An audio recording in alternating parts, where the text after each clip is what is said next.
Professor park candy को बता रहे थे कि मिसाइल का जो ब्लूप्रिंट था वो अधूरा था क्योंकि वो बहुत ही हैवी था। वो लाइट वेट वाले पे काम कर रहे थे। ये बात उसने सिर्फ अपने कलीग को ही बताई थी और जो पुराने वाला मॉडल था वही उसने पब्लिक किया था। लेकिन वो जो पूरी रिसर्च फाइल थी वो किसी प्राइवेट कंपनी ने चुरा ली, जिसके बारे में प्रोफेसर पार्क ने कभी सुना ही नहीं था। और उस वक्त ही प्रोफेसर पार्क को उस कंपनी का नाम पता चला था कि उस कंपनी का नाम वल्चर है। कैंडी मन में बोलता है कि हाँ, वो फाइल तो मैंने ही चुराई थी। कैंडी ने वो फाइल लाके वल्चर को दे दी। वो तो सिर्फ रिसर्च फाइल थी, वो ओरिजिनल ब्लूप्रिंट नहीं थी। लेकिन कैंडी को ये पता नहीं था कि वो उस फाइल की मदद से ओरिजिनल ब्लूप्रिंट बना भी सकते हैं। वल्चर को पहले से ही पता था कि ब्लूप्रिंट अधूरा है, मतलब कि वल्चर कोई सिक्योरिटी का काम नहीं करता, उसे बस पैसों में इंटरेस्ट है।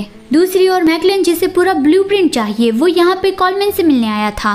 लेकिन ब्लूप्रिंट ना मिलने पर वो उस पर गुस्सा कर रहा था। कॉलमैन उसे भरोसा दिलाता है कि पैसों के लिए हम कुछ भी कर सकते हैं। हमने कहा था कि हम आपको ब्लूप्रिंट ला के देंगे तो फिर हम वो जरूर करेंगे। मैकलेन उस ब्लूप्रिंट को लेकर एक नीलामी में भेजने वाला है। वल्चर खुद उस ब्लूप्रिंट को लेकर उस नीलामी में जा सकता है, लेकिन वो नीलामी सिर्फ एक बहाना है।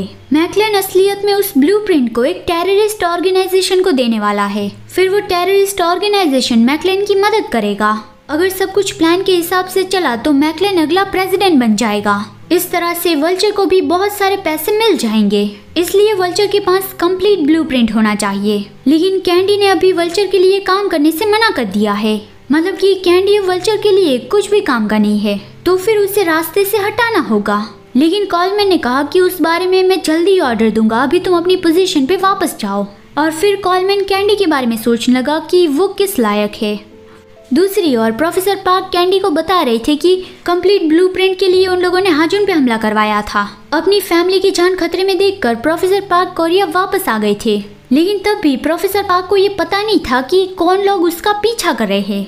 इसलिए उसने प्रोफेसर लिम की मदद से एक फेक कॉन्फ्रेंस रखा, जिसमें बताया गया था कि प्रोफेसर पार्क भी आने वाले हैं। असलियत में वो नहीं आने वाले थे। उस कॉन्फ्रेंस में कैंडी गया था प्रोफेसर पार्क को पकड़ने के लिए, लेकिन प्रोफेसर पार्क तो वहाँ पे नहीं थे। उसने 2 नंबर के गुंडे वहाँ पे भेजे थे वल्चर के आदमी को मारने के लिए, लेकिन वो लोग वल्चर के आदमी कैंडी को नहीं मार पाए। और प्रोफेसर लिम तो पहले से किडनैप हो गए थे, उन्होंने उसे किडनैप कर लिया था। कैंडी चेहरे पर स्माइल रख के मन में बोलता है कि मैं उससे जरूर ही नहीं बताऊंगा कि वो वल्चर का आदमी मैं ही था, क्योंकि अभी उसका भरोसा जीतने में मैंने बहुत ज्यादा मेहनत की है, तो अभी मैं उसका फ्रेंड बन के रहूंगा जो उसकी मदद कर रहा हूँ। उसने प्रोफेसर पार्क के पास से जितनी भी हो सके उतनी इन्फॉर्मेशन निकाल ली, लेकिन प्रोफेसर पार्क को भी ज्यादा कुछ पता नहीं था कि वो नीलामी कब और कहाँ पे है। उसके पास सिर्फ एक बिजनेस कार्ड था जो उसे काफी सालों पहले मिला था।